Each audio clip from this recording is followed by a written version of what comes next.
Hello, my name is Derek Taylor. If you're watching this, this is the introduction to HIST 140, U.S. History to 1877.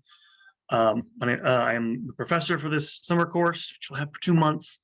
So in this introduction, we're just going to go over the syllabus, parameters of the course, talk about what's involved in it and everything, go through all the details you'll need to know to pass it, hopefully successfully. So anyway, let's get started and talk about the course. Now, if your main sort of site for this course, if you don't know already, is Canvas, which is the platform we use here at Johnson County Community College. So you can see the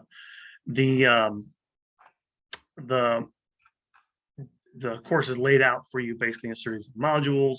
We'll go through all these in a second. The first thing to do, of course, read the introduction and listen to this video. The second thing is, of course, to get to the syllabus, and we'll take a look at it now and just go through all the things that you need to do in the course. So this comes up. There we go.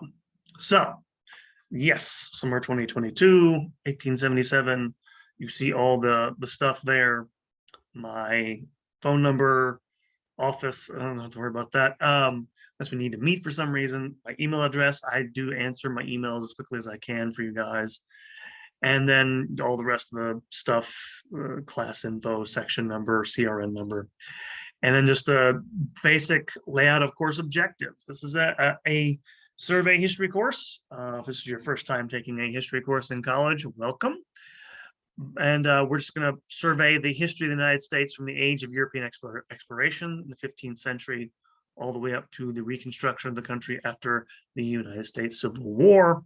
And you're going to be reading a lot in this course, even though you only have a couple of months to take it in. You're going to be getting mostly the same amount of reading I would give in a normal course in fall or spring. And you're going to read primary and secondary sources. We'll get to that in a moment. I'm going to go over the text. But also talk about the major events, people, changes in American society in that time period. And then just give you a couple of basic goals for the course. I want you to basically understand what it means to look at sources and do historical research, at least have a beginning understanding of it. Again, to read and know the difference between primary and secondary source documents. And then those are most skills-based goals, basically. And then last, your knowledge. I expect you to know stuff when you come out of this. You at least know where to look for it once you've forgotten it, once you've taken the course. Major people, events, trends, developments in various aspects of society, politics, economic, culture, religion during this time period. And you're graded on course requirements, 4 different categories of assignments. Discussion, as you'll see, which you'll have to do weekly in here. That should not say quizzes, that should say exams. You'll have 4 of them. I'll change that in a moment. Some short writing assignments, very short, 3 of them, and then an essay at the end. You see the grading scale there. I won't belabor that. First thing you should do for the course is get the text, because you're going to be using them for virtually everything in here. And the 2 assigned texts are America, A Concise History, Volume 1 to 1877. That's the 6th edition. And then the second text is Elizabeth Cobbs Hoffman, and I can't remember the other guy's name, which I'll show you in a moment. Actually, I can show you. Well, you can see this here if you can see it. This is America, the America textbook. I don't know how you can't see it. Well, you can't see it anyway. But that's the America textbook. We'll come back second. And then Major Problems in American History, Volume 1, 1877, the 4th edition. America is a narrative. It's a textbook.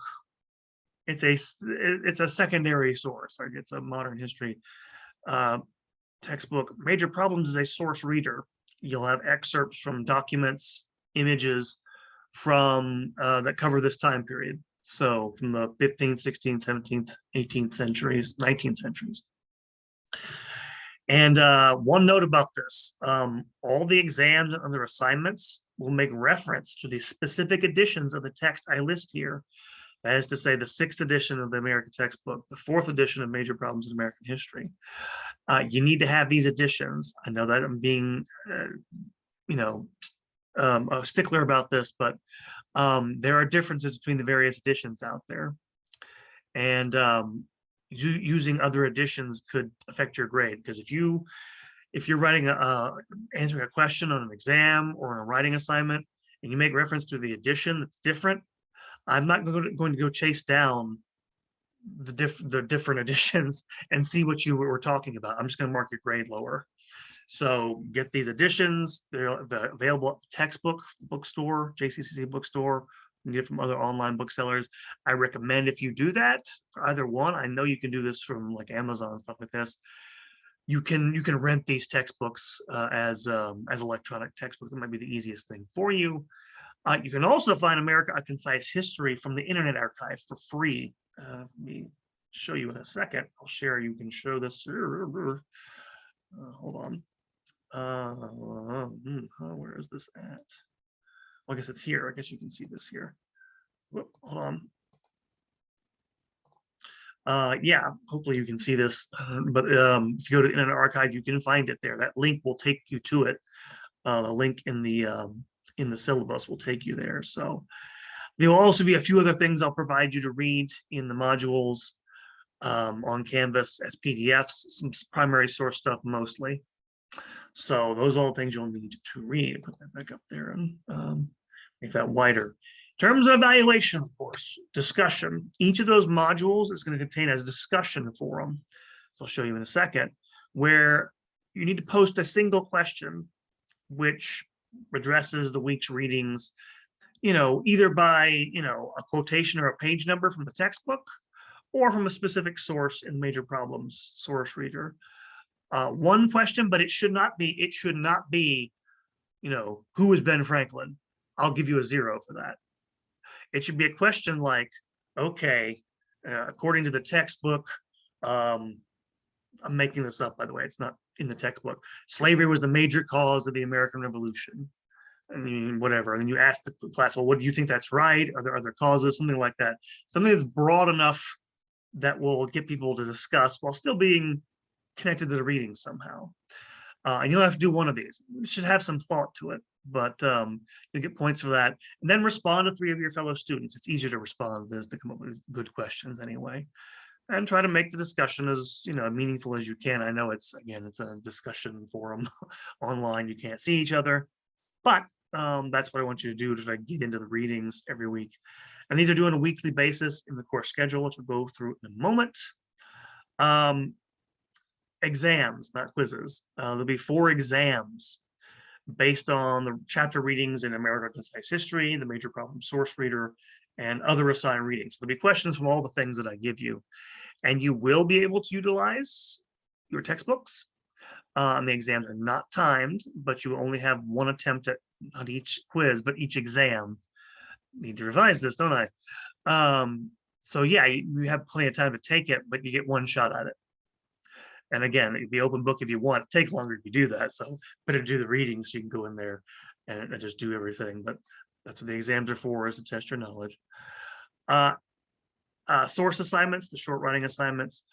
3 very short writing assignments on primary and secondary sources. They're mostly going to consist of answering a few questions about the source in the assignment. I'll go over this in a moment. And then an essay. An essay will require you to use sources from the Major Problems reader, in which you'll write a 5-page essay in which you defend a thesis concerning early American Republic, or the early American society. Again, I'll go over this in more in a second. My class policies: due dates and late work. Discussion posts are due on the dates indicated in the discussion modules and the course schedule. Exams are due on the dates indicated in the course schedule. The final essay is due on July 30th, at the very end of the course. Further details, we'll go through the course schedule in a second and show you. Key thing here: late work will not be accepted unless in case of a documented emergency. You or your family member, immediate family member, your son, your daughter, your parents, your sister, brother, have a death, or like a medical crisis. They got COVID and maybe something like that. That's it. These online courses are basically for you to do at your own pace. So it's your job to work around your schedule. Vacations, work schedules, computer troubles. You need to have your computer ready to go, or no excuse for missing or turning in late work. So unless you have a very good excuse, don't turn it in late. Availability, again, you can get through my email address. There's a chat function if you want to chat privately for whatever reason. I will meet with you in person if you're in the area. I have no problem doing that. I'm close to campus, so go ahead and you can do that. My office is listed at the top of the syllabus. A note on plagiarism. I need to explain this because students who come to college for the first time don't understand this. Cheating or engaging in any kind of academic dishonesty will result in failing a grade for the assignment you cheated on. You can be subject to further penalties, including an F for the course. Other things. You must turn in your assignments to the Dropbox on Canvas. If not, I will give you a 0 for it. And I also want to define plagiarism here, because in this age of internet sources and people looking stuff up, you guys have a tendency to cut and paste and borrow. Do not ever do that without acknowledging that you've done it. Plagiarism is representing all or part of someone else's work as your own. So if you copy and paste a few sentences from another person's website, that's plagiarism.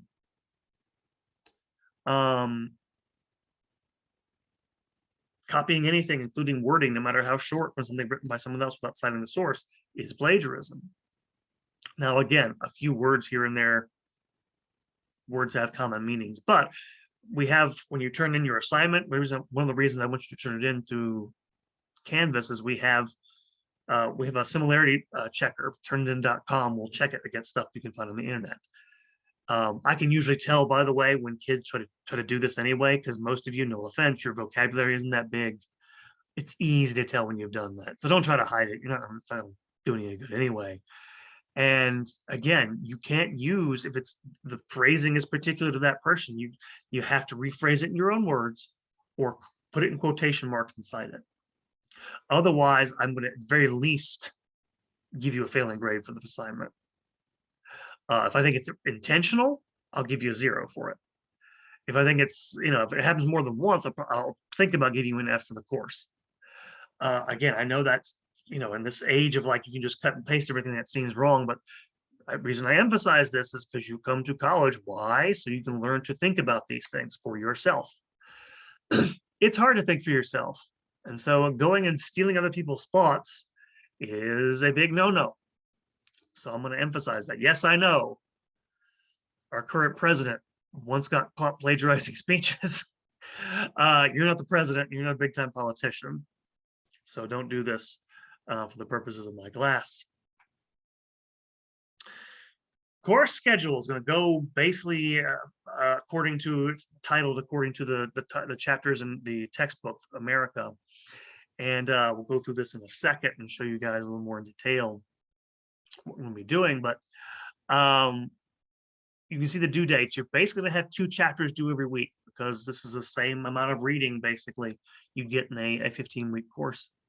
So 2 chapters this week in the America textbook and 2 chapters in major problems, unless otherwise indicated. And some of these chapters, I'm taking some of the readings out, so you don't have to do all of it for major problems, but all the chapters from the textbook. And you'll have your, you see the dates. I basically give you the first, the first module is due Friday, or like a Friday or a Saturday, and then a couple days later you have the second chapter, the second module. So you have 2 modules a week to complete. The first source assignments due on the 11th. Again, this is all coming out quickly, so that's why you need to get the books. And then you'll see this, and I'll go through this as we go along. Yeah, you see the dates here when they're doing everything, and that's how basically all it will be performed. You also have one of these, you'll see, I think it says up here, you're going to have, yeah, the 4th module, you're going to have some documents on Canvas, different stuff I've provided you as PDFs, as I mentioned before. You'll have in module 8 another couple of chapters from a book called Inheriting the Revolution by Joyce Appleby. Go through that in a moment. All that stuff, and then you can see around here. You also have you watch a part of a documentary in one of these. So, and you can see it goes up through Reconstruction, dates down here. The final week, you're going to turn into several things at once, so you can get some of this stuff done ahead of time as well. And then the final exams, the last one's 7/29, the last one, the essays due on 7/30. One last sort of statement I always make at the end of my syllabus is I reserve the right to make alterations to the syllabus as needed. I'll announce any major changes in ahead of time. Not going to be changing, not going to be adding to the readings, not going to be adding to the assignments or anything like that. I basically mean minor changes, like, it should say exams instead of quizzes, but occasionally if something comes up that I didn't anticipate, I'll put it on there. I'll let you know. I've rarely ever done that, but I reserve the right to do that. So don't freak out about that. Okay.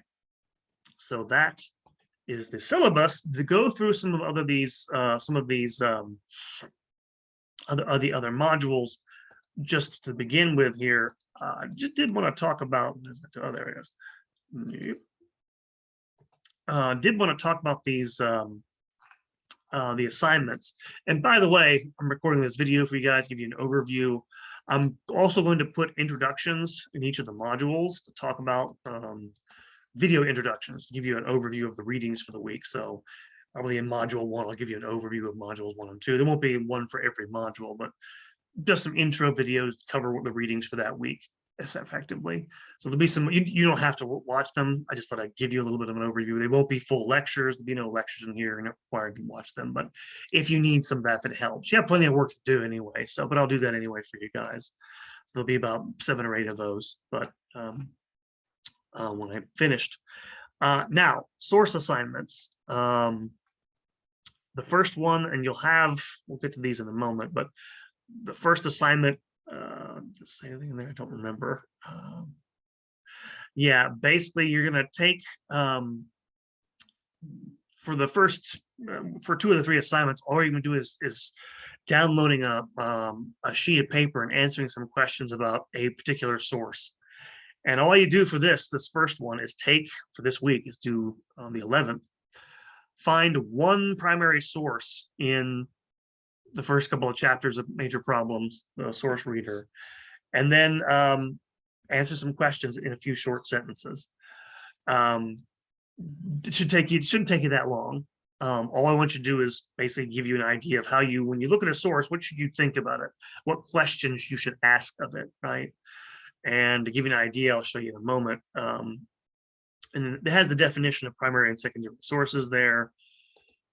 That's covered actually in the readings for this week. But let me just show you this. Okay. Everything's all up. Yeah, I'll do that. This is the source assignment sheet. What you'll do is you'll download this. I had some students in the past download it, print it out, write on it, and they just sort of scanned it and turned it in. You don't need to do that, but this is just you answer some questions, simple questions. Who made it? For what audience? What's the social status of the person writing and again, you may not be able to answer these. Tell me that, and tell me what if you can't answer it, guess, and tell me what your guess is. Those sorts of things. These things you want to know, right? If you want to know whether something from the past is important. If I have and it depends, by the way, right? I mentioned things like social status, right? If you have a letter from George Washington written during the American Revolutionary War, that's going to be important. Hugely important. Why? He was the leader of the army, became the first president. You know that's important. What if, though, someone who was a brewer in a place like Philadelphia during the American Revolution, is a letter written by that brewer important? Can be. It depends on what you want to know. If you want to know what people who weren't high status like George Washington were thinking during the revolution, it's very important. If you want to know about battle tactics and strategy during the American Revolutionary War, probably not. Could be, possibly. Again, depends on those sorts of things. That's why it's important to know these sorts of, again, it's basic stuff. Don't think too too long about it. Just write a couple of complete sentences down. That's it. What type of source is it? This is easy, right? Written, visual. Is it a letter? Is it a part of a novel? Is it part of a play? Is it a military document? Is it an issue of orders or something like that? What type of source? When and where was it made? Why was it preserved? Again, if you can't answer that, just say so and guess. What information does it tell us? Again, briefly, concise as possible, but accurate, right? Does the author have any biases? Does its status or background of the person who made this, did it affect the thing at all? Again, if you don't know, say so, but yes. And then how does it relate to the other sources from the period? You can get a sense of that from the major problems reader. That's what, again, if it's a letter by George Washington from the American Revolutionary War, well, obviously it relates because he's the leader of the army during the American Revolution. So again, trying to get you to evaluate its importance a little bit there. Quick, concise, that sort of thing. Gives you some stuff on the back, whatever. That's it. It's not that hard. It's not, you shouldn't take that much time with it. It's basically gets you an idea of what to get from the readings, especially reading those sources, which one I emphasized. The second source assignment has to do with comparing two documents, which you'll get. These are PDFs, and they come from, I want to say it's module 3, and they are two versions of plans for a continental parliament in the British colonies of North America, proposed in 1739, first one by Martin Bladen, and in 1755 by Ben Franklin. You guys should know who Ben Franklin is. And basically all I want you to do is compare their different plans for colonial union. They were trying to unite the colonies together. The reason why is that the colonies in 1739-55, Britain, the proprietor of those colonies, was at war with another European power. And so both of these authors are thinking about defense primarily, but they're thinking about other things as well. And it gives you a little bit of background note on Martin Bladen. He was a British politician. He was a member of something called the Commission of the Board of Trade and Plantations, which was the only governmental body that would have been set up by the British Crown to deal with its overseas colonies. And so he wrote a report in 1739 during this war with Spain, suggesting that they actually, give the colonies some sort of political unity for defense purposes. So that's what you've got here in this in these readings. And all I want to do here is write out like a, doesn't even say 1 or 2 pages, double spaced. Does not have to be long, should not be long. Just compare the sources, right? List any similarities, differences. Again, you're trying to assess, why they're similar, why they're different. Assess their significance by putting them in conversation with each other. Again, should not be too long. I'm not looking for a whole lot here. I'm not going to grade them that, precisely. I want you to get the exercise of doing it. That's what these things are for. And then the third source assignment is basically doing what you did in the first one, but asking it of a secondary source from major problems in American history. And again, your goal is not to write as much as possible. You're going to answer a series of questions. This time about the essay. The essays in major American problems are secondary sources. A secondary source is what a contemporary historian is making, their own histories about the past, using the building blocks of any history, which are primary sources from the past events you're studying. And again, your goal is not to write too much as possible. What you're going to focus on as much as possible, and this is the harder part, is what the historian's argument is. And you can go into there and what their main point is, what their reasons are for arguing for that thesis that they have, what types of evidence they think supports their contention. That's what historians do. That's what we're, wrong one there, back here. That's what they do. So just to give you a little bit of, dip your toe in those waters, basically an introduction to that. And I'll show you the actual assignment sheet again. Same deal here. Download this, type your answers into it, or write them by hand if you want to, but turn them in. Again, shouldn't take you too long. Again, it's saying, what source what company published it, blah, blah, blah. Was it published by a prestigious academic journal? Was it published by a book company? Because that makes a difference. If it's a book, it's a much longer argument. Can you tell? And it's this is a kind of a lot. These are almost all by history professors at universities, so you kind of know their status. But can you tell anything else about them? Their ethnicity, their political ideology, their religion. Identify the main thesis of the article, and you should quote the sentence which you think expresses or best expresses the author's thesis. Summarize the evidence. Okay, what again by saying don't tell me they use primary and secondary sources. I'll take points off for that. What types? Okay, are they putting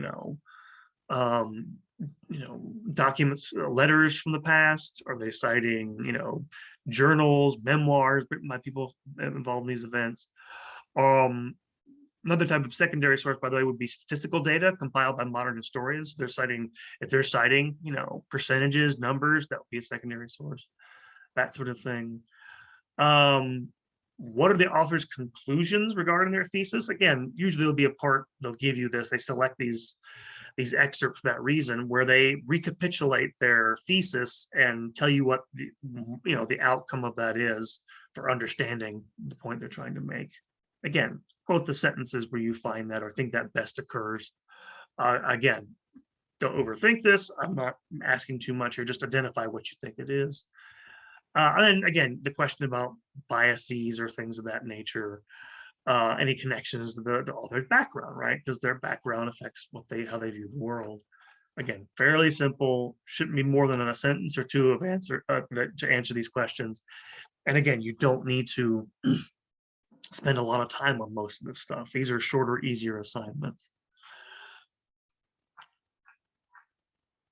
Okay, so those are the source assignments. The exams, you have all 4 of them. You can take them as soon as you start. The first one is due July 18th, so that's in less than 2 weeks from the start of this course. There'll be between 50 and maybe 62 or 3 questions on each of these exams, and they'll cover those things there for you. And then finally, the essay. And the essay, I give you some, I put these in here. Again, you don't actually have to look at these. You should definitely look at the avoiding plagiarism thing. But if you need any help, working with sources or coming up with a thesis, although you see this will be pretty easy. It's a pretty broad topic I'm giving you. And so what I want you to do for your final assignment is write a short essay. I think was it 5 pages? I think I should say in there 5 pages. I'll make that clearer. I'll change a few things here. Should be response to this question. In your opinion, what is the most important subject in the history in early American history? Again, I need to revise this. And why is it the most important? I need to do 2 things. You need to give clear reasons why you think is the most important subject to know. And 2, provide sources to support your reasoning. You should also address why other subjects are less important and use sources to illustrate why they're not as important. Give you an example. Don't use this. This is an example thesis. The most important subject in early American history is the coming of the Industrial Revolution in the early 1800s because it created a class society where none had existed before. And then the rest of your paper, what you would do is, okay, your first paragraph, you'll talk about, okay, what class is and why that's a change from an earlier period. In a second paragraph, you'll talk about, what some of the consequences of having the creation of those new classes were for American society. In your third paragraph, you'll talk about other possible, things that might have, you could talk about why it's more important than, anything, right? It's pretty broad, obviously. You can pick whatever you want. You could pick a particular event. You could say American Revolution is the most important thing to know. You could say You could say a document is. The American Constitution is the most important thing to know about, and whatever. I don't even care what it is. You could say slavery is, right? All those things are fair game, but tell me why it is, and cite a source that you think supports this. And tell me again, don't just cite the source. So many students they'll give me a big fat quotation from a source and then just move on. No, reference the source, a line or two or whatever, quotation, then explain why it supports your contention. That's what an argument is. You can't just throw things out. They're not self-explanatory. You have to explain them. And so, get to your final paragraph, you'll recapitulate all that, restate your thesis, add some other observations, and end the thing with a conclusion. So, and you have a minimum number of sources you need to use. 6 sources, 4 primary ones and 2 secondary sources. If you want to do outside research, I don't care, but you must cite these six from major problems. They must be taken from that reader. So 4 primary sources, excerpts from stuff from the distant past, and then 2 of the essays. You have to cite them to support your argument. Again, that's part of the deal, is trying to fit. Part of what I want you to do here is try to fit your evidence to support your argument. Or if you can't do that, change your argument slightly so that the evidence supports it. That's what historians do all the time. So that's what you're going to do. Yeah, it should be 5 pages. That'll be the length required. Doesn't say, it'll be up there one time you look at this after you've read and watched this. So, and that's it. It's mostly an exercise. And again, time 12-point times New Roman font should have a title, should have an introduction, body, conclusion format. Should have a thesis. The answer to that question should be your thesis. Most important subject in American history is yada yada yada, and that'll be your thesis. A body that lays out the evidence and the arguments that support your thesis, and then a conclusion. And then you have the grading rubric there. So that is pretty much all of the background I have for you. I guess I could show you if you wanted to see. I don't think I'll do that. I have an electronic version of the major problems essay. I'll post another